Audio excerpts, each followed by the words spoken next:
Guys, this is Ashley, and Ashley likes fun hair, and she comes in probably like every 8 months, but she says she's going to do better.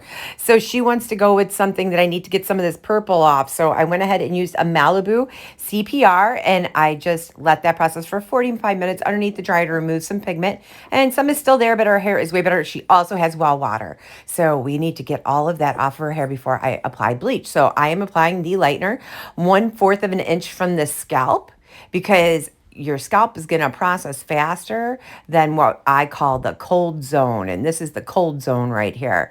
So I'm going to apply all of that. I'll usually process it about 10 minutes because she is already pretty much a dark blonde.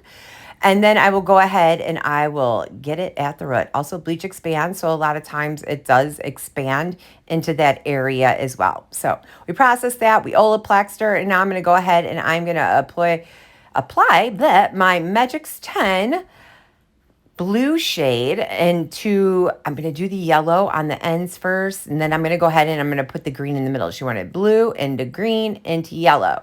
And so we're going to go ahead and we're going to blur those two together. Again, hitting the ends first. Sometimes I like to just like get that because I don't want to get the blue on my hands and then cross-contaminate into the yellow.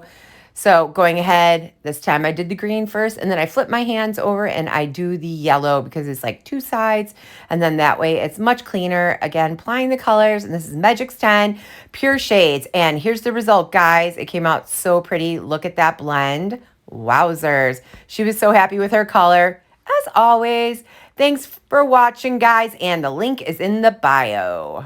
Hey guys, and if you liked that video, don't forget to check out this one. And don't forget to like, share, and subscribe. And don't forget to hit the ding dong.